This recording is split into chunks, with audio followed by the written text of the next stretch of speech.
Gewaldig, Baruch Hashem, praise be the Lord. Our system is working. Okay. Toiv. Very well, my friends. We are on Daf Nun Hey. We're on page 55. These are the large folio pages of the Gemara. If you're not looking at a large folio page, but you're looking at a translation, you're probably going to want to go to, let's see, 55B2. Used to be a bus in Brooklyn called the B2. 52. B52. All right. So today we're going to learn some fascinating stuff. What happens if you have a nightmare or a mean dream? And I'm saying that purposely. Today's class is not called nightmares. We're going to have one called nightmares. We'll have a couple of nightmares. It's called mean dream. Why? Well, let's take a look at the Gemara and see. So the Gemara says the following. And I just want to mention that everything we've learned up until now, this is our 9th episode, everything we've learned up until now will be helpful in us understanding tonight's lesson, although tonight's lesson can also stand on its own.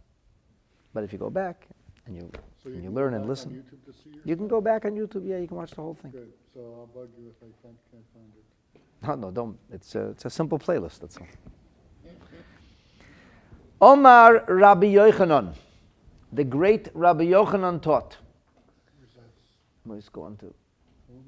All right, for those who want, if you ask questions on YouTube, I'll be watching. And if you're not yet subscribed, please subscribe and share. And let's spread the word. Omar Rabbi Yochanan. Omar Rabbi Yochanan is about 7-8 lines from where the lines start to get wide the first time. Rabbi Yochanan said, HaRoeh chalom, a person who sees a dream, v'nafsho aguma, and his soul is agum. Agum we could translate as aggrieved or distressed. So he sees a dream and he's very disturbed. He's very much bothered by it. What would you call a dream like that? A dream that bothers you. What would you call a dream like that? Bad dream. Bad dream. That was last week's class. Or 2 weeks ago's class. So why don't we call it a bad dream? Why doesn't it just say, HaRoeh chalom ra? Somebody who sees a bad dream. The Gemara doesn't say somebody who sees a bad dream. It says, HaRoeh chalom. It doesn't say ra or tov. It just says chalom. Person sees a dream. V'nafsho aguma, and his soul is aggrieved. He's very disturbed. No, he's very disturbed. Probably was a bad dream. But every word in the Gemara is precise. It can be a good dream, So clearly, the very fact that it says HaRoeh chalom v'nafsho aguma must be telling us that it's not a question of whether he saw a bad dream or a good dream. Because, my dear friends, whilst there are some things that are objectively bad, like death and injury and loss, subjectively bad. You have to be a masochist, a crazy person, to say, oh, that was a wonderful dream. I dreamt I lost my legs, God forbid, or something like that. A normal person that's not going to see something good in that. That's objectively bad. And then there are dreams that are objectively good. They're good things that everybody would agree upon as a good thing. And in life there are things like that. In fact, there's a halacha that says, Zachin la'adam shaloi b'fanav.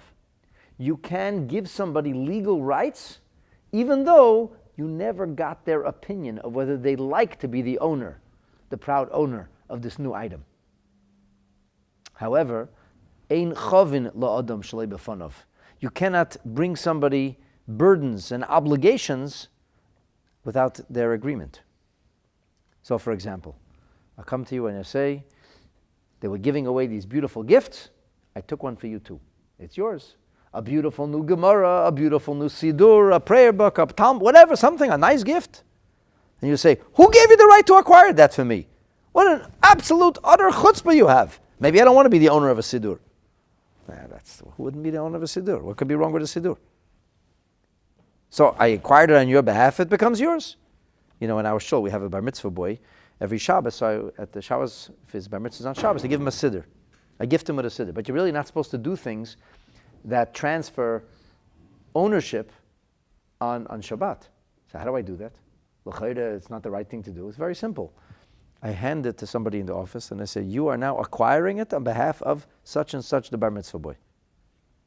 So now, who is the legal owner of the siddur? The bar mitzvah boy. He owns it on Friday. He just doesn't know about it. That's it. I only present him with what's already his. Everything has a logic behind it. So there's no question that's a zechut. There's no question that's a merit. Of course, he'll want to have that. Now I say, oh, by the way, I volunteered you. Yeah, you're going to be going to Kabul for 2 weeks. It's going to be great. You're going to be taking care of the homeless. It's very nice. It's a very nice place to visit. You what? You volunteered me for where? I'm not going there. So why not? It's a wonderful place to be. Don't you? You always say you want to make a difference. You always say you want to help people. That's no problem. I'm sending you to Nigeria for a month on vacation. Are you kidding? There's like people getting killed over there or something. Nah, it's not important. You're making a difference. You're helping people there. That's called a chov. Everybody would agree that you cannot commit somebody to do something like that. So there's objectives, bads and goods. So there's objective bad dreams and good dreams. In fact, the Gemara in the previous 2 episodes identified it exactly as such. Haroeh chalom ra, lo chalom tov. A good dream and a bad dream. When you learn Gemara, you learn how to listen to the lessons. You're listening to the rustling of the leaves. You're listening to small little things because they're communicating. The Gemara is communicating with us. The Gemara is telling us something. So the Gemara says, he sees a dream. Doesn't say good, doesn't say bad. V'nafsho aguma. So from this we understand that the dream is not necessarily a bad dream. In fact, there's halachas about a bad dream, that if you have a bad dream, you should fast. And it's eminently possible that for the things that you're supposed to fast when you have a bad dream, you have to fast. This is not talking about a fast-oriented dream.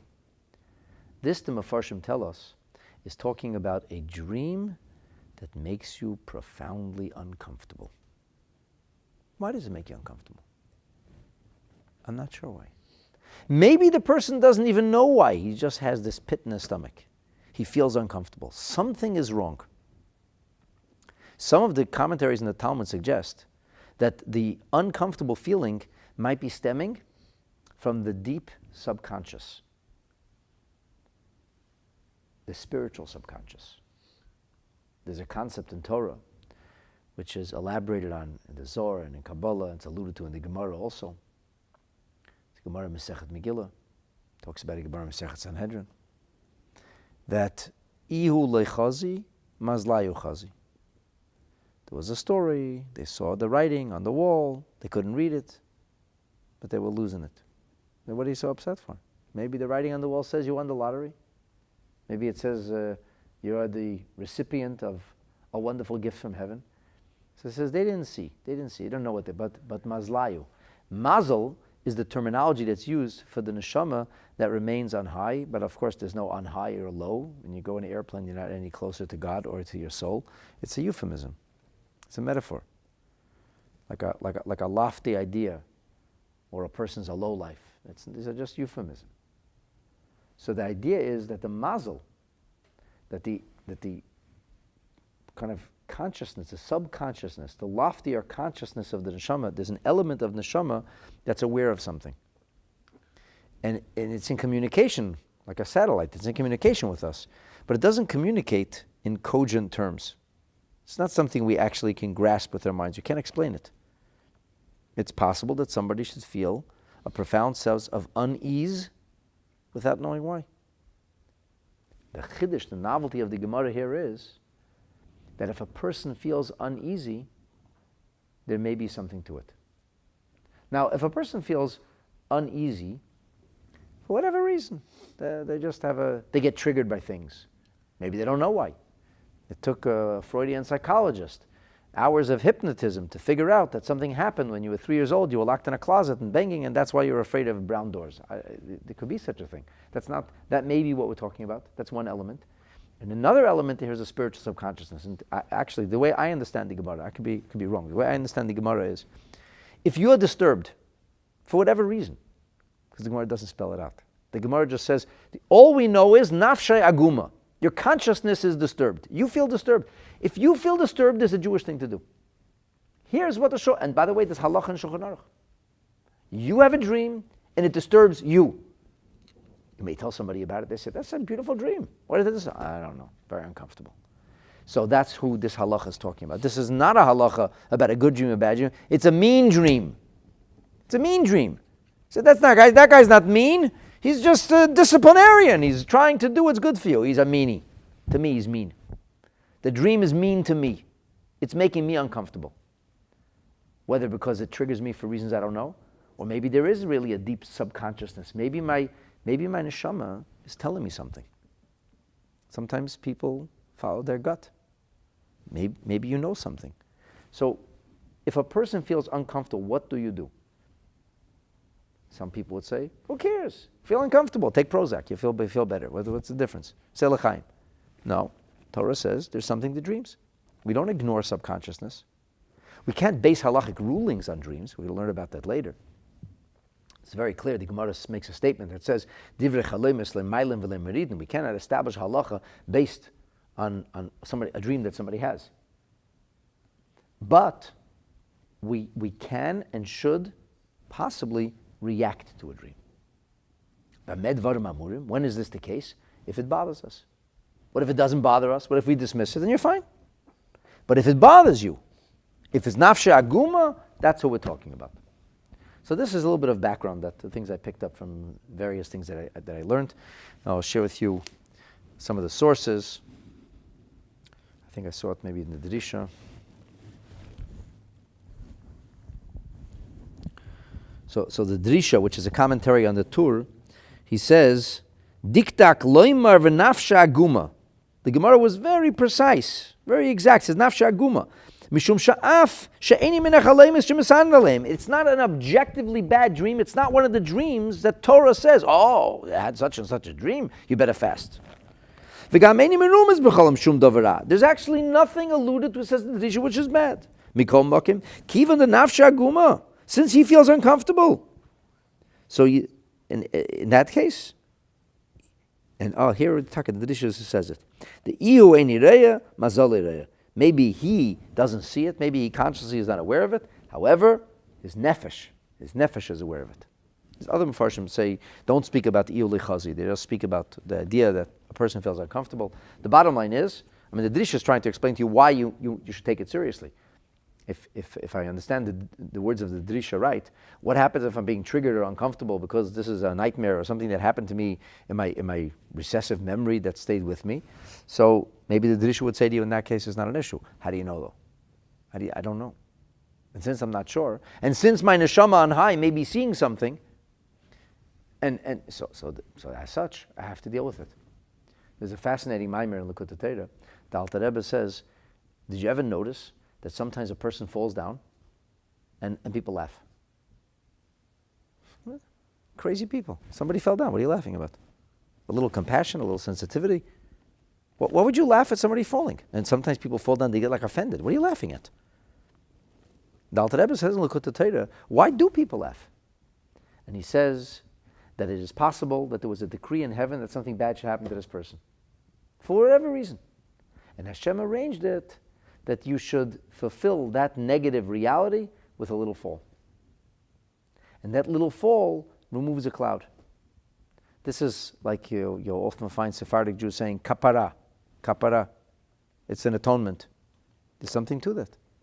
So when people are laughing, they don't even know why they're laughing, because something inside them knows that despite the fact that this person just fell down, something very good just happened. They fell down, and now they're free. Now the clouds are gone, and now whatever negative energy out there now is dissipated. So this is what's going on. This is the precision of the words of our Gemara, and that's why I said if you learned the previous episodes, you should have noticed right away something is off here, because the terminology, like there's a word missing. It should say haroah chalom ra. It doesn't say chalom ra. Precisely. because it doesn't actually matter. It matters how you feel. It doesn't matter whether the dream is objectively turned bad. So what should you do? So the Gemara says, Yelech v'yifterena b'fnei shleisha. You should go, and you should have it interpreted before 3. Now this is a statement which we should understand to some degree because of what we learned already, and it should also provoke a tremendous question. We should understand it because we've already learned that a letter that is not opened, or in modern terminology, an email that's not opened, so it's not on your inbox. You didn't open it. It's a virus. That's a virus. I never opened it. It's a new download. It's going to change your whole operating system. I'm sure it would, if you open the email, if you click on the link. So if you didn't open the letter, that's it. You didn't get it. A dream that's not interpreted is like a letter not opened.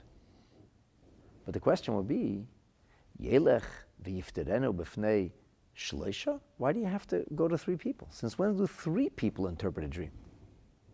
Somebody has to interpret a dream. Why are 3 people interpreting a dream here? The Gemara asks the question the following way. The Gemara says, Yifterenu? Go interpret it? You must be kidding. Why would you do that? Now, what is the question of the Gemara? So there's 2 ways to understand the question of the Gemara. One way of learning this is, Nafshe Aguma. The person is not happy. He's not happy. That means it's eminently possible that this is actually a bad dream. Because the person's not happy. He feels uneasy. So for heaven's sake, if you feel uneasy, then what are you getting it interpreted for? If you don't interpret it, that's it. It's locked. The letters, they're going to hurt you. It's in a box. If you go and interpret it, now you're going to be bringing it forth. Yifterenu, that makes no sense whatsoever, says the Gemara. I don't understand. If it's a bad dream, don't do that. That's one way of learning the Gemara. Another way of learning the Gemara is this. I don't know if it's a bad dream. I don't know if it's a good dream. The fact that it makes me uneasy, whatever. There could be a variety of reasons of why it makes me uneasy. But the bigger question is, if it makes me uncomfortable, I might not like what this dream has to bring because it's making me uncomfortable. Whether it's good, bad, I might not like it. There's a good chance at least because something's making me uncomfortable. Well, if I might not like it, why would I want to interpret it? Who says it's going to be interpreted well? Who says I'm going to like the results of how it's being interpreted? The very fact that I'm going to speak about the dream and maybe the interpretation is obvious is going to be something that I won't like. So why would you bother interpreting it? The very fact that it makes you uncomfortable should tell you, bury this thing. Don't tell anybody. The moment you tell them and they interpret it, now you're stuck. You know, I don't know about you. I'm getting text messages every day and then emails from people I never heard of and never saw. I want to know how I'm doing. Just click on this link. You got a package. I don't even have an account in CIBC. I'm getting things a whole day from CIBC. I haven't had an account there for 22 years. How am I getting things from CIBC, right? So I don't care if it's my service provider. I don't care who it is. You send me text messages. I don't know who you are. I don't know what the thing is. I block the number. There's probably 75,000 numbers like that but I just block it. Why? The moment you hit that link, you're in trouble. Don't take chances. It's the same kind of thing. What are you taking chances for? Maybe somebody actually sent you a package, and maybe you have to go pick it up. They're very good, these guys. It looks really cool, like, you think it's Canada Post. Maybe, and maybe not. And maybe they're going to access my data, and maybe they're going to I'm not. Delete it. The same thing over here. You do know, you don't know. All I know is you're uncomfortable. That I know. So finish. Yifterenu. You got to be crazy. Why would you go and interpret it? Mela, Yosef had a dream, and the dream he knew was good, and he wants the dream to be fulfilled. He has to lead the nation of Israel into its full destiny, and that's something that Hashem gave to Yosef, not even to Yaakov, and this is something we talked about in previous episodes. Okay, say that. That's why Yosef makes sure to have his dream interpreted. And Yaakov interprets the dream, and Yaakov is waiting for this to happen, but Yaakov himself knows that because he interpreted it with a sense of incredulity, even though he said the words, maybe because he put a question mark at the end of the words, so that's why he went and wrote it down also. As I shared with you a few episodes ago, that makes sense to interpret it. But here, the person is uncomfortable. unhappy. He's shaken. Bury it.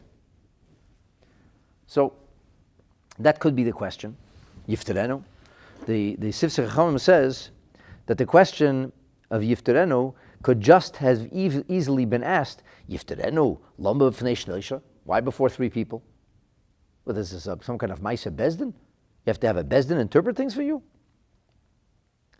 So when it comes to the way the Gemara is going to answer, that makes more sense. You have three people. But for an interpretation, you need one person. And maybe the Gemara isn't asking that, but the Gemara could have asked that. And maybe the Gemara actually is asking all of those questions. But the Gemara is indicating that something is off with the statement. There's something about the statement that doesn't seem to make sense. And truth be told, and maybe the Sifsei Chachamim is actually saying this, the Gemara isn't asking, Yifterenu b'fnei shloisha. The Gemara could have asked that. The Gemara doesn't say, do it in front of three. But the Gemara is saying, Yifterenu. What is wrong with you?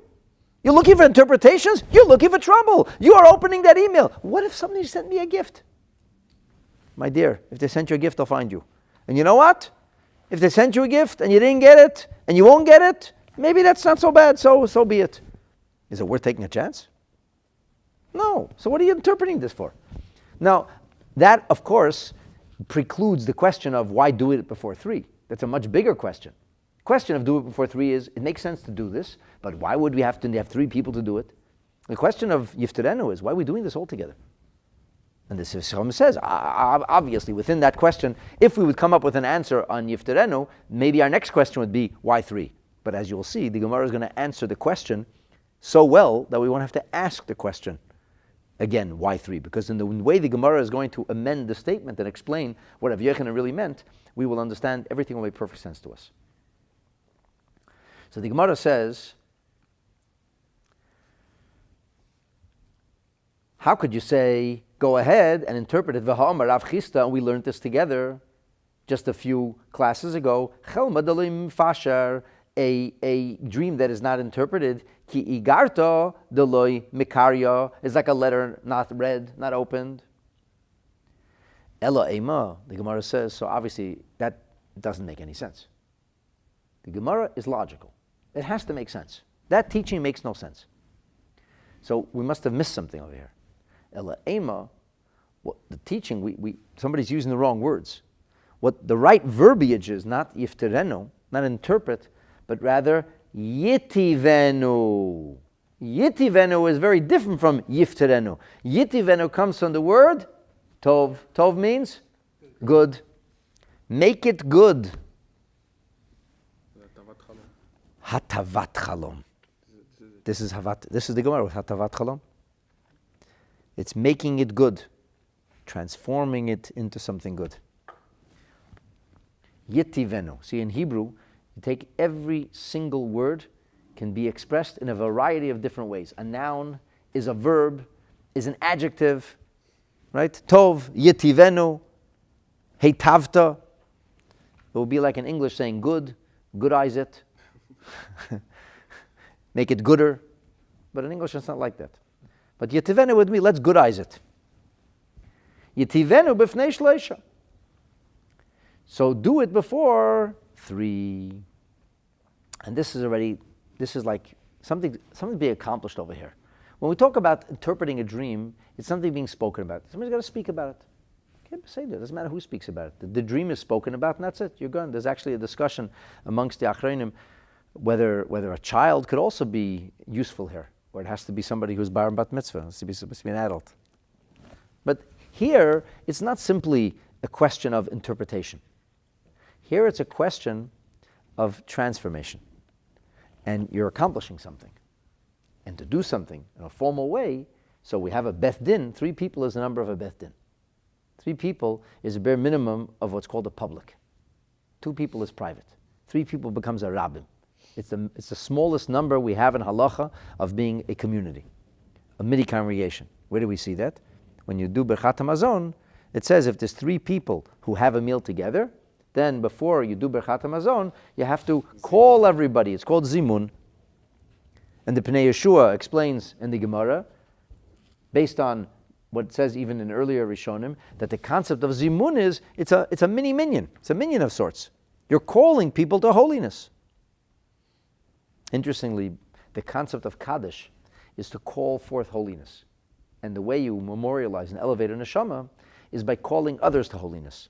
That's why you need a minion to say Kaddish. Saying Kaddish by yourself doesn't work. You say Kaddish with a minion, you inspire others. You say, Yiskadol v'Yiskadish, may God's name be glorified, be magnified. And everybody says, Amen. So there are letters from the Rebbe to people who were unable to participate in a minion for a variety of reasons. And they're saying Kaddish. So the Rebbe said, at least if you don't have an opportunity to say Kaddish, try to have the opportunity to lead a zimun in benching. I had a friend who was on Shlichut. He didn't have the opportunity to say Kaddish. Didn't have a minyan. Couldn't get a minyan together. So he told me he used to try to get people together, at least to make a zimun every day. Because that's the whole idea of Kaddish, to lead people in glorifying Hashem's name. It's called the concept of Kiddush Hashem. And Kiddush Hashem is something that is done birabim, in a public. So here you have a public. A public, Yetivenu, a public is going to, so to speak, make it good. Now here is something very, very interesting. The Gemara says, get 3 people. That's what the Gemara says, get 3 people. Rabbeinu Asher, the Rosh, in his commentary, he says, don't just get the 3 people. He says the following. V'yitivenu b'flei shloisha tulasa derachmelei. He says, when you have this idea of going to get 3 people, leisi tulasa derachmelei, bring 3 people who love you. People who love you. Why do I need people who love me? It says 3 people. It's a tavas cholim. What do I need? What's the difference to my friends or not? A bezdin's a bezdin. What difference does that make? That's a good question, but that's what he says. The Rosh clearly says that. So the Divrei Chamudais, the Ma'adani Yomtiv, which is a commentary on Rabbeinu Asher, on Masechet Brachot, he says the following. Afal pi she'eino b'gemara. This word, the 3 of friends doesn't say in the Gemara. The Gemara says 3. The Rosh add friends. So he said it doesn't say in the Gemara. However, Svarahu, it's logical. It makes sense that it should be friends. Why does it make sense that it should be friends? Why should it be friends? Why is that important for it to be friends? So the Drisha, again the commentary on the Tur, speaks about this. He speaks about this because the Baal HaTurim, who is the son of Rabbeinu Asher, of the Rosh, Rabbeinu Yankiv ben Asher, he really solidifies the halacha, taking the major Rishonim like Rambam, Rosh, and Alphas. These are major codes that were written. And he views the halacha and he paskins, he rules halachas. And that becomes the foundation of what we call today the Shulchan Aruch.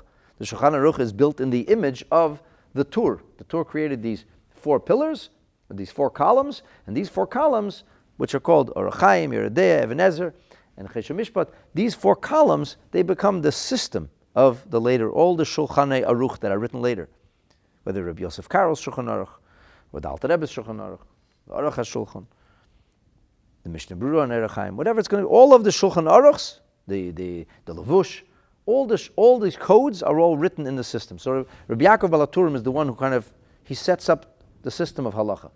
And he writes in Siman Reish Chaf, which is chapter 220. You're Googling the Tur to see if I told you the truth? Go ahead. So he says, HaRoeh chalom v'nafsho aguma leisi shaloisha dirachmilei. Bring 3 people who care about him. Rachme in Aramaic is Aramaic for like love.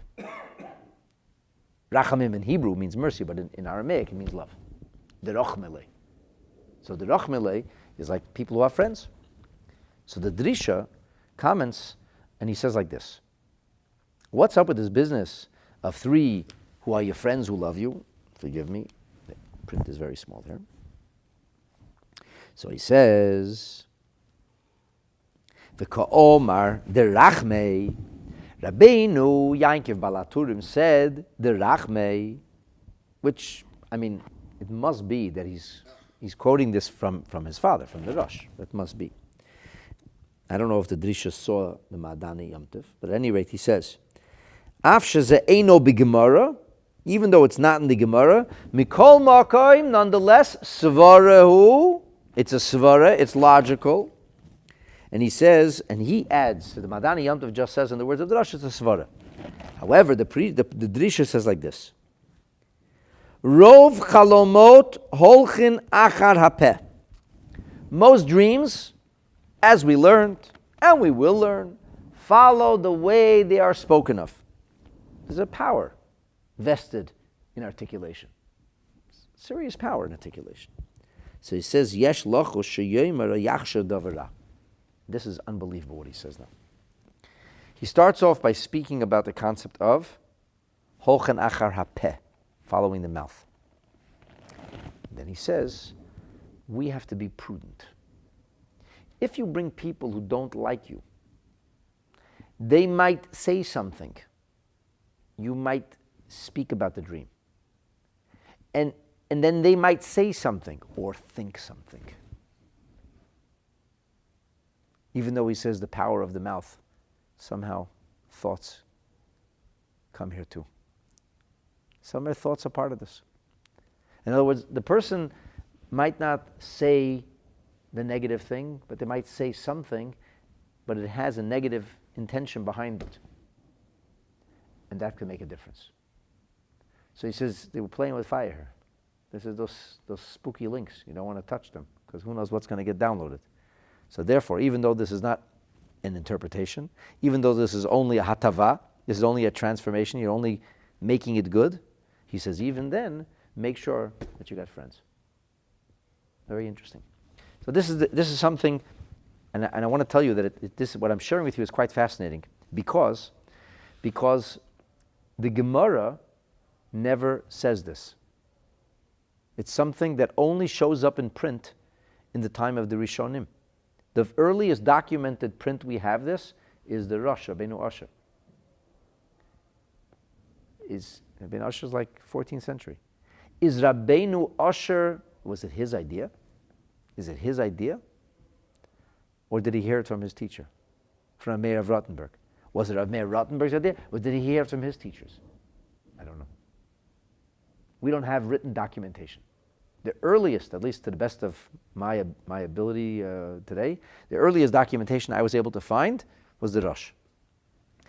But, so, the Madani Yom Tov says, it's not in the Gemara, but it's logical. And this is a tremendous concept.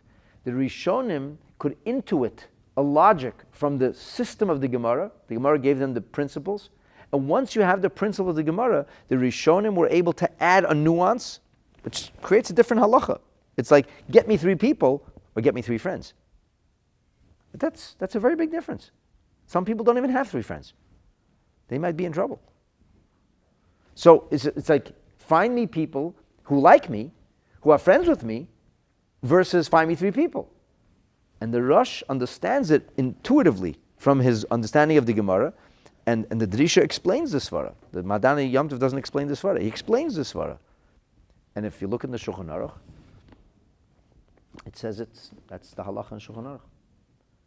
Haroach halom v'nafsha aguma alav yativenu b'fnei be'ape telosi derechimu.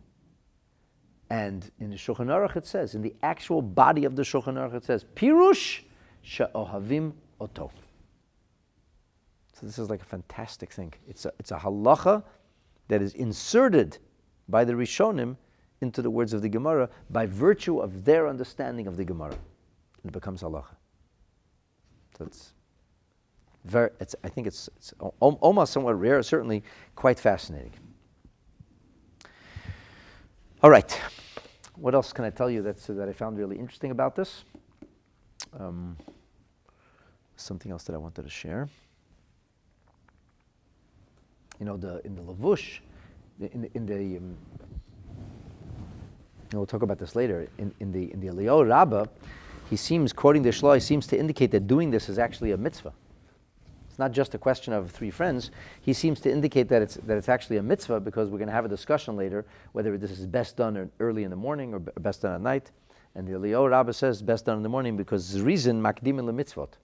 If you're doing a mitzvah, try to do it first thing in the morning. So this whole thing becomes like a mitzvah almost thing. And some of the Acharayim bring down, it's like, you're restoring a person's soul to him, making him feel good, kind of calming him down. That in and of itself becomes a mitzvah. All right. Let us go back to the Gemara. Yes? I have a question? I think it's amazing watching you as you go through all these books. And I don't understand how you can do all this. It's amazing. All right. I'm listening to this. Murray, it's not so amazing. You learn Torah. That's not so amazing. I'll say it's amazing? Before we go on, I am going to share with you something very interesting that I found in the Aruch HaShulchan. Aruch HaShulchan rewrote a Shulchan Aruch system, in the system of the Shulchan Aruch. We don't necessarily rule halachas like the Aruch HaShulchan. However, the Aruch HaShulchan really performed a tremendous service in creating an encyclopedic work on halacha. He includes many, many ideas and theories behind the halacha, and he incorporates it into the system of Shulchan Aruch.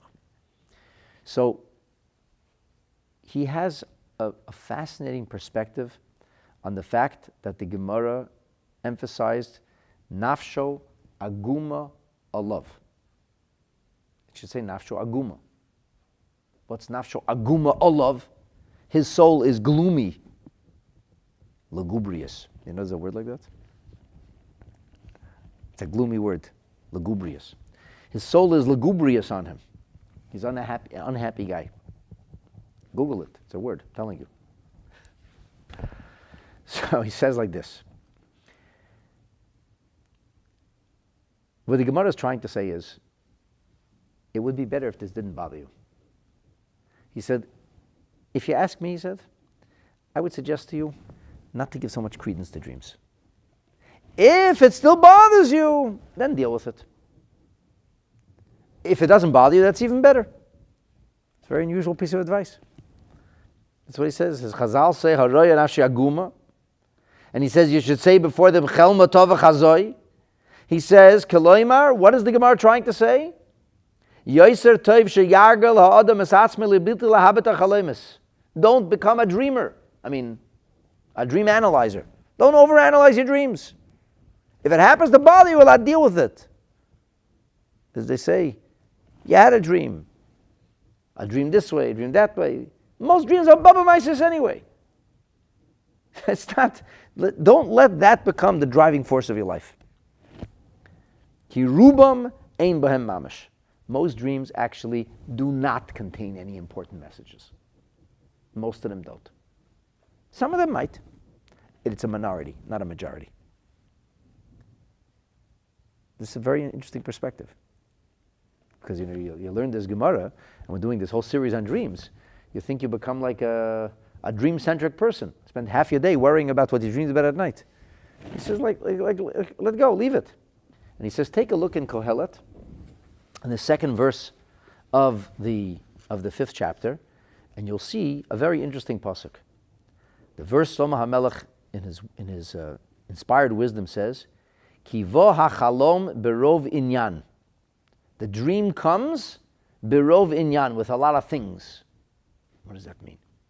And then it says, Kol ksil berov dvarim. The voice of a fool comes with lots of words. This is what they call in Yiddish taplapel. People plappel and plappel and plappel. They talk and talk and talk. People who talk and talk and talk usually say a lot of stupid things. If you don't talk so much, you won't say so many silly things like the Mishnah says, Siyag l'chachma shtika. You want to appear wise? Just be quiet. It's not exactly what the Mishnah means. The Mishnah means be quiet and listen. That's how you learn things. But in general, a person doesn't have to fill every moment of space with some kind of noise. Quiet is okay.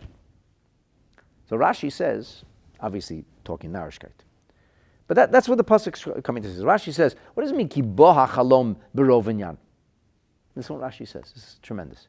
Ki derech hachalom lavo berov hahirurim she'adam ma'ayin u'mahar bayom. Most dreams come from overthinking and imagining things. If you spend a whole day daydreaming, you'll have lots of night dreaming. You'll have very vivid dreams. Just like the voice of a fool comes with lots of things. Ki bahar b'sadvarim, when you keep speaking and speaking and speaking, eventually, moitzi koil shel ksilus mipiv. You eventually say foolish things. Measure your words. There was a radio announcer in Israel, talk show radio host. This is like in the 70s. And he started coming closer to Yiddishkeit. And he started to study Torah and observe some mitzvot. I think at that time he already started to keep Shabbat. And he didn't know whether it's appropriate for him to be on this talk show. I think they played music and had some conversation. And some people said to him, it's not for an observant Jew, this is like secular radio. And so he wrote to the Rebbe. He asked the Rebbe what to do. There's a Jewish educational media video. They did an interview with this guy. You can Google it. And the Rebbe said as I remember, two very interesting things. First of all, the Rebbe said, if Hashem put you there, it means you have an opportunity to speak on the radio, like, that's an opportunity. You could do a lot of good things with that. But the Rebbe said at the same time, the nature of radio is that you have to be speaking constantly. You can't have a radio show with large swaths of silence. That doesn't work. Television, you could be a little bit more silent, because in television there's a visual. And people could listen to they can see body language, they can see facial expression. But radio, there's only the sound of your voice. So if you use silence, you have to be careful about that silence. And therefore people who are in radio know you gotta keep pumping, you gotta keep speaking. The Rebbe said, quoting these words of Shlomo HaMelech, that when you have to keep speaking, sometimes you say inappropriate or silly things. So the Rebbe said to me, you have to be careful. You have to use your words wisely. And there's a lot to say about it. There's a beautiful teaching from the Baal Shem Tov about using words and how words you actually expend or spend your soul by foolish words. And when you speak words of Torah, you're downloading a new source of life. So it's almost like Torah is adding life, and talking Narishkeit is grinding life away into dust. But that's for a totally different milieu. I actually, one or two of the Mashiach classes that I gave on the Await or Anticipation series, I talked about those teachings about speech. But the bottom line is this. Rashi says, just like having to speak constantly ends up breeding Narishkeit, silly conversations, he says so too, a lot of imagination, thinking about things, some people daydream and imagine things, a lot of imagining things just leads to a lot of dreaming, because you're producing all these empty thoughts. And like I told you in the previous lesson, you have all these empty thoughts, like the mind is producing them, but it's not using them. So they're stuck. The mind gets clogged up. The mind's got to get rid of it. Like your mind's going to the washroom. It's sweating. It's getting rid of the toxins. So at night, that's what fills your dreams. Rashi's pretty explicit. The Seforno says, just like dreams are caused by emptiness, silly things, wasteful things. What is this? When you sit and daydream. There was once a little boy not listening in class, and his teacher said to him, "What are you doing? Why are you daydreaming?" He said, I'm dreaming about winning the lottery." And the teacher said, Why? Why are you doing that in the middle of class? And the boy said, "Don't be upset. I'm just doing what my father did." He said, "Your father won the lottery?" He said, "No, he dreamed about winning the lottery." People have silly dreams, Narasha dreams. Narasha dreams are Narasha dreams. That's exactly what they are. So therefore, the Aruch HaShulchan says, what are you becoming upset? I had a dream. I get all nervous now. What are you getting upset for? It's not appropriate. You had a dream. Look, move on. So he says that's what he wants to say. That's why the Gemara says, "V'nafshe aguma olav." If it bothers you, that's when you have an issue. Okay, so what if it bothers me? If it bothers you, then you have to deal with it. And maybe that's where the words of the Drisha come in a very profound way, because he says, if it really bothers you, and you're following my advice, and it still bothers you, maybe this taka Something's going on here. Indeed, your subconsciousness is aware that there's something to be bothered by. The Aruch HaShulchan says, Iker HaKol Liro Mipnei Elikim. The main thing is have reverence for Hashem. Lo Yiru Mipnei Cholam. Don't be afraid of dreams, be afraid of God. Be afraid of sin, be afraid of losing your respect for Hashem. Omnam, he says, but Im Nafshe Aguma Olav. He feels Agmas Nefesh, he feels distressed, he feels uncomfortable. V'doyeg Olav. He's worried about it. He thinks that this is a... So what do? He says, then Haskula Lozeh, Shegimel Oyavim Yifterei Olatev. Then you have to have 3 people who will interpret it for good. And it's so interesting because the Aruch HaShulchan uses the words of the first iteration of the Gemara, not the second iteration. He talks about Yifteru. So clearly the Aruch HaShulchan seemed to believe that the Gemara with Yifteru was not to be dismissed entirely. Even though the Gemara says, read it as Yativenu, but the Aruch HaShulchan seemed to believe that there might be something to this. And he says something quite fascinating. He says, Ulai mipnei zeh haminig. Maybe this is the reason why in many places it's customary. Shemi shecholam lecholam leitoif. Somebody who dreamed a dream that's not good. He doesn't say cholam ra. Cholam leitoif. Leitoif could be not good for me. Isn't this good? Well, not for me. So he says, Haminhag, he says, what is the custom in many places? Yovilifne Rav here, he goes to the Rav of the city, and he asks the rabbi in the city, Levakesh, lifter sachalom, to interpret the dream. V'harav mamtzi loy pitaron l'toiva. The Rav finds a way to interpret it in a positive way with using Torah knowledge. Umistama harav hu oyev l'chalaher. It's a gewaldige statement. If he's a rabbi, if he's a Rav, he probably loves everybody. If he's a Rav, he has to love everybody. Stama harav hu oyev l'chalaher. He probably loves everybody. And he says, this going to the Rav to interpret the dream would be like the instruction of Chazal, Lehetiv b'fnei Gimel, and because we know that sometimes you have to undo a vow, you need 3 to undo a vow, but if somebody is an extremely prominent Talmud Chacham, even one person could do it. So it seems the Aruch HaShulchan, not like what it says in Sifsei Chacham, he doesn't dismiss this business of 3 interpreting. Sifsei Chacham says, what 3? 3 interpreting? HaShulchan says there's something to it. One great person will take 3 ordinary people. But he says ultimately, the Gemara comes along and says, but why would you do that for? What would you do that for? And it's even more interesting that the Aruch HaShulchan inserts the logic of the Rosh and the Drisha, like the way that he inserts it into the first language of the Gemara. And they only say it in the second, the Ativenu. So I thought that was quite fascinating and I wanted to share it. Back to the Gemara.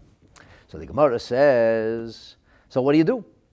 So you bring these 3 people and they have to be, they're going to make it good. And how are they going to make it good? Says the Gemara, Leisei Tlasa, you bring 3, V'leimar lahu, and let them say to him, Chelma Tova Chazoi, you saw a good dream. He says, thinking to himself, no, I didn't see a good dream. He said, yes, you saw a good dream, they say. Leima, Chelma Tova Chazoi, V'leimar lahu hanach. And this is what they should say to him. Sorry, Chelma Tova Chazoi would be, he says, I saw a good dream. He should speak it out. He should say first, I saw a good dream. And then they should answer him. I mean, even though he doesn't think he saw a good dream, but that's what he should say. That's the way he should verbalize it. And they should answer him, you say you saw a good dream. Sorry, one second. V'leimru lehei hanoch, they should say to him, Tova hu, v'tova lehevi. It is good, and it'll be good. Rachamona l'shavye l'tov. May God make it good. That's how they make the dream good. You come to them, you tell them, I saw a dream, I saw a good dream, and they say to you, you saw a good dream. It is good, it'll be good, God will make it good. Now, the Aruch HaShulchan says, what does this mean? What does it mean to say, Chelma Tova Chazoi? What does it mean? So he says, Keleimar, when the person says, I saw a good dream, what is he, delusional? He had a dream, he's disturbed. So we tell him, say it was good. Well, what say it was good? It's not good. If it was good, I wouldn't be here. So therefore, the Aruch HaShulchan explains like this. Kiloymar, ha-chaloim shar'isi yehela toiva. When the person says it is good, what he really is saying is, it should be for good. I don't feel very good about it now. I'm not very comfortable, but it should be for good. And he says this is similar to what we say in the time of Birchat Kohanim.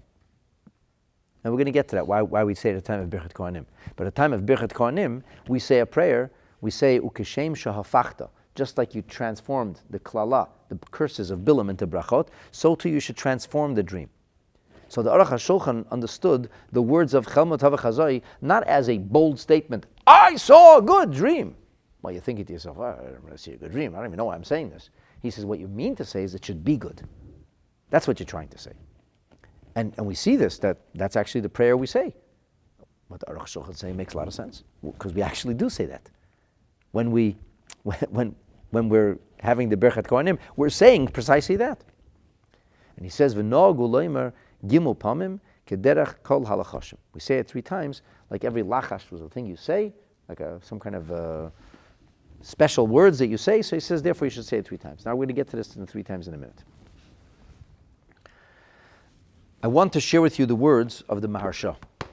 The Maharsha explains the seemingly circuitous language over here.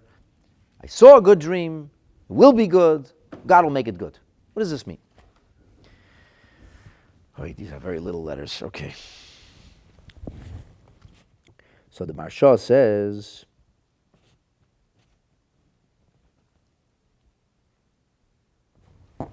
B'chol cholam, he says, in every dream, afilu b'cholam ra, even in a bad dream.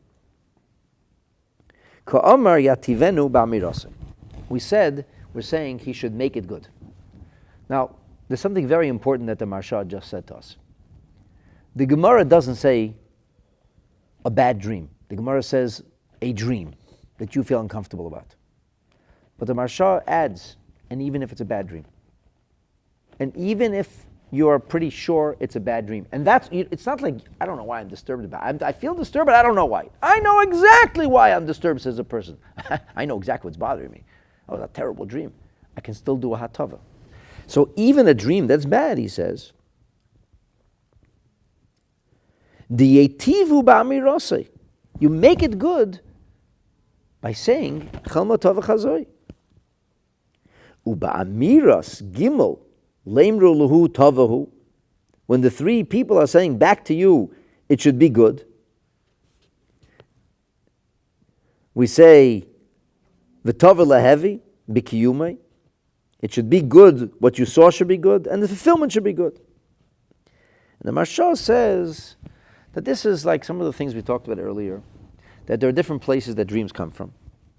And there are some dreams, he says, that come ayidei malach. There's an angel who's responsible for delivering dreams. And he says, when is that? As I already told you, this is the dream that you have in early morning, before you wake up early in the morning. And then there's something which comes about through some kind of the atmosphere triggers it. And generally speaking, he says it could be like through some force. He calls it here a demonic force. But the Gemara says there's a demon that goes from one end of the world to the other. Ushmo, and his name is radio. Reish Daled Yud Aleph. Radio is one of the only words, if not the only word, that is the same in every language. In Spanish, in the Slavic languages, Russian, Chinese, Japanese, Swahili. I believe that radio is an international word. And the Gemara says there's a demon that goes from one end of the world to the other, and his name is radio. So clearly the word demon doesn't mean a demon, like something with a red skin and a tail and a pitchfork. The word demon means a force. It's not a holy force. It's not an angel force. It's a wave. It's an energy wave. I mean, that's what radio is. Radio waves, right? It is pretty compelling. The Gemara says that. Right? So that's what he calls it. He calls it a demon over. He calls it a shed. I think it means a force. And then he says there are sometimes lower dreams, and they actually mean nothing. That's the dreams that come in a person's heart. So we don't know what kind of dream this is. And because we don't know what kind of dream this is, we say corresponding in every which way.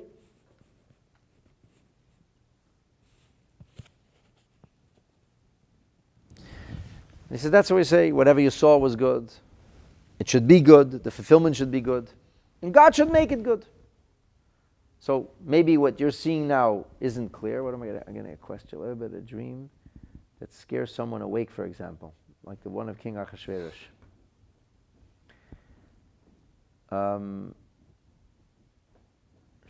First of all, yes, you're making a statement about Achashverosh, a dream that scares him awake. I don't remember it saying in the Megillah that he fell asleep and that he had a dream. I remember it saying that he couldn't fall asleep. And if you learn the Megillah properly, you know why he couldn't fall asleep. He wasn't having a dream. He was contemplating what happened with Esther, and he said, I think there's a plot against my life. It doesn't make sense to me. Esther's cozying up to this guy Haman, and somehow Haman's getting too powerful over here. And why wouldn't somebody tell me? Maybe I'm not popular anymore. Maybe I don't reward people who tell the king that there's a plot against him. So that's why he couldn't sleep. I actually give it, if you go to my Megillah series, those psukim why I couldn't sleep, I talk about that at great length. So that's not really accurate what you're saying about Achashverosh. But you're asking a different question. What about no, the king was not disturbed from a nightmare. Unless I'm totally clueless. I could be wrong, but I don't think so. But you're asking a different question. What about a nightmare that wakes you up? I mean, that's clearly a bad dream. Or that could mean, that's exactly what we're talking about. A dream that wakes you up, frightens you, shakes you up, you're uncomfortable. Good, so if you can turn over and move on, fine. But if not, that's when you got to do this thing. By the way, this is a real thing. Hatavas Cholim is a real thing. It's a halacha Shulchan Aruch. It's printed in the Siddur. It's a real thing. Different customs when it's before. In some communities, they do it right away in the morning after Shacharis, before you go eat. In some communities, do it at the end of the day. We're not learning Shulchan Aruch now, but I'm just telling you, these are just a shilas to ask, and it's a real thing. So the bottom line is there are different kinds of dreams. We use 3 different expressions corresponding to 3 different kinds of dreams, wherever they may come from. And we say, regardless of what kind of dream this is, whether it's nothing, whether it is something, whether it's something that has to be fulfilled, the bottom line is it should be good. What you saw should be good. It should be fulfilled good. And if that isn't the case, so in other words, like what you saw should be good. What if what I saw, it wasn't good? No, then the fulfillment should be good. Sometimes something negative comes, the fulfillment should be good. And if the fulfillment isn't good right now, God should make it good. God should make it good. And that comes, as they say, in triplicate. So the Gemara says now, but then we move from there. Not only do we say these 3 things, the Gemara now continues and shares with us the following verbiage. Sheva zimnin ligzru alach min shmayam. 7 times they should decree on you from heaven, the lehevet tova, that it should be good, the yehevet tova, and it should be good. So this is a big discussion here. What is the 7 times? What is the 7 times talking about? So the Tosfos actually deals with this. The Tosfos says, what does it mean when we say 7 times? Is 7 times, is that the methodology of the way it's said? And in other words, v'nim shachim lamata, that it's referring to the end of the words. Sheva zimnin ligzur alach min shmaya. The word Sheva zimnin is 7 times should be decreed from heaven. It's the opening of a statement that 7 times should be from heaven, that Hashem should decree for you 7 times. By the way, what do we need 7 times for? So I saw some of the Mefarshim say the idea of 7 times is that there are 7 heavens. I was thinking to myself, there's 7 days of the week, there's 7 midos. There are a lot of things you could say about the number 7. It's not so strange the number would say number 7, but he says this is the way it comes from heaven. That's the verbiage we should say 7 times. It should be nimshach. It should come. It should be brought into our reality. And kacho lachash, he says that's the lachash.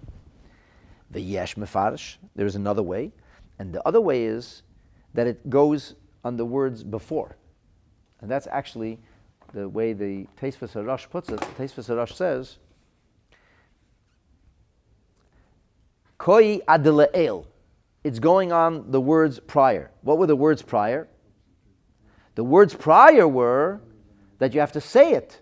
Say these words. So they say these words, Sheva Pamim, say these words 7 times.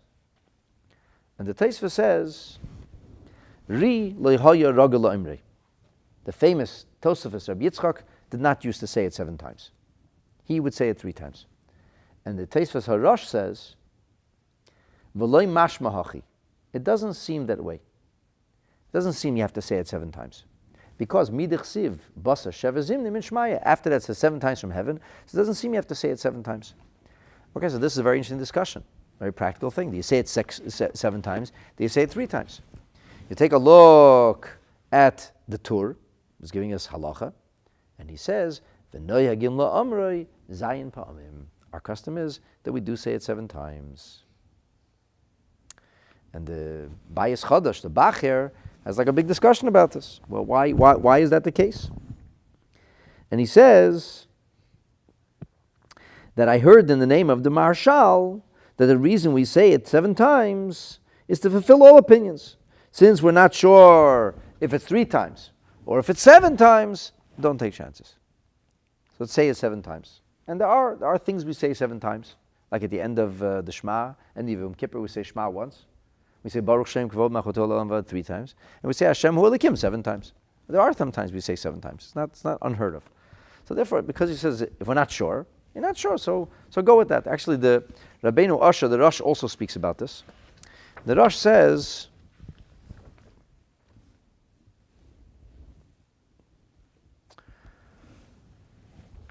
he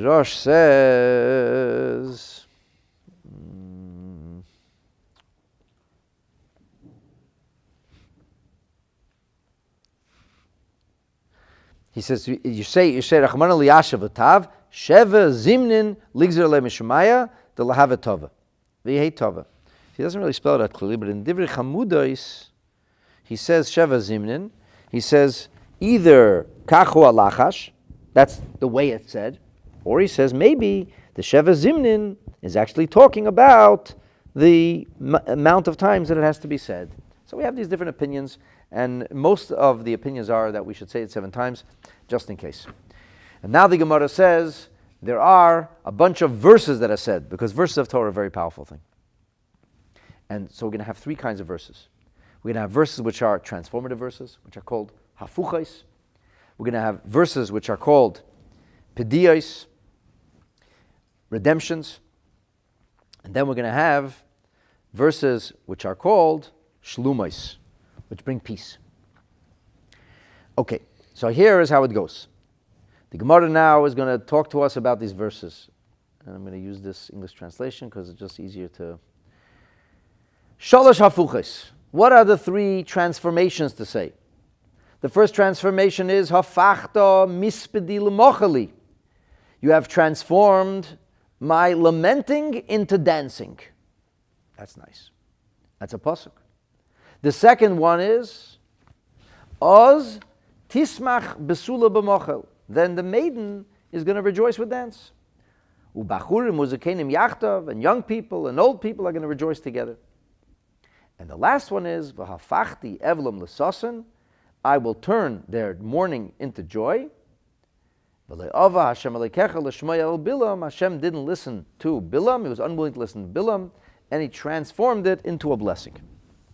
So here is a very interesting thing to point out about these 3 verses, as the Sifsei Chacham points out. He says the first verse, Oz Tismach, is Afachta Mispedi, is from Tehillim. There's Torah, there's Nevi'im, there's Ketuvim. Everybody knows what to say, Tanakh. Torah comes first, Nevi'im comes second, Ketuvim comes third. The first is Torah, the second is the prophets, the third is the scriptural writings. So he says, first you say a verse of Tehillim, then we say a verse of prophets, and then he says we say a verse of Torah, because the first one is found in the Psalm 30, the second one is found in the 30th chapter of Jeremiah, and then the other one is found in Deuteronomy 23. So the Sifsei Chacham says, what in heaven is going on here? Ve'ein Eimer Keseder. Why wouldn't he say it in order? If you're using the power of a verse, Torah comes first. Tanakh, Torah, Nevi'im, Ketuvim. He says a gewaltige thing here. V'yesh leimar. The reason that we're doing it backwards Ketuvim, Neviim, Torah, is Ma'achar Shehem Hafuchot. What does Hafuch mean? Turn it upside down. Since we're trying to turn it upside down, it's a negative thing. We want to turn it into something positive, so we say the verses backwards. It's Hafuchot. So Nemar B'Hafcha, we say it backwards. First Ketuvim, Tchila, and then Neviim, and then Torah. But that only answers the first set. In the next two sets, the sets of redemptions and the sets of verses that speak to us about peace, we also do it backwards. So why is that the case? So he says, Umida hafuchot kaseder hazeh, since it's turned over in that order, so once it's turned over in that order, so gam peduyat v'shlumot kaseder hazeh, then the other things also go in that order. Because once you have a system, you have a system. So, I mean, that's what the Sifsei Chacham says, and surely it is so. But I was thinking something else, and I don't know if this is right or wrong, but if you look in the three verses, the first one is talking about hafachta, past tense. It's already done. The second one is talking about it will be done. Oz tismach, then it will be done. The third one is talking about what Hashem will transform. So the second one is like, Oz, then tismach basula. The maiden is going to be dancing. It's like Back to the Future, post ipso facto. It's when it gets transformed, we're already talking about after the transformation. The third verse is, and he will transform. So I don't know if that's right or wrong, but that's just something interesting that I noticed, and you'll see it follows through the other verses as well. So from this we go from the shalosh, that's the shalosh peduyos, and now from the shalosh hafuchos, and now we go from the shalosh hafuchos, we're going to move into the three peduyot.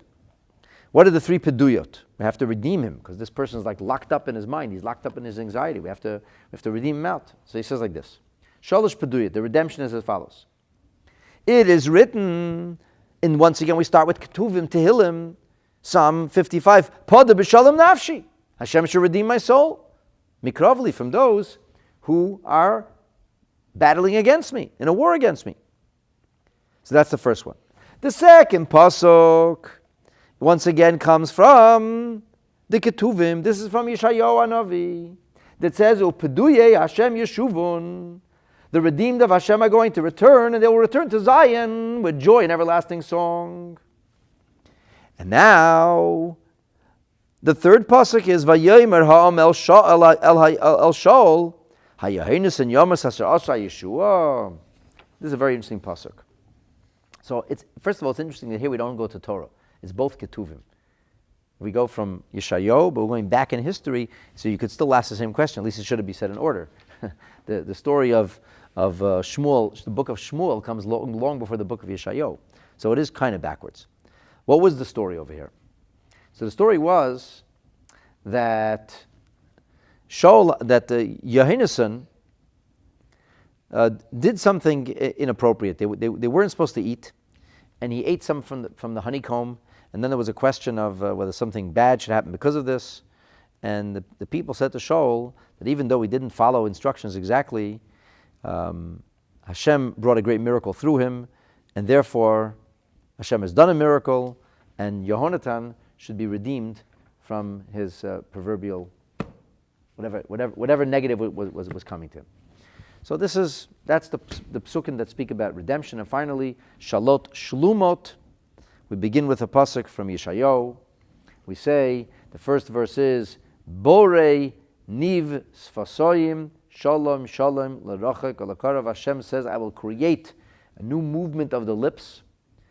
And he says there will be peace for those who are far and those who are near. Amar Hashem Tzvois. Hashem says, Uruf Osiv, I will heal.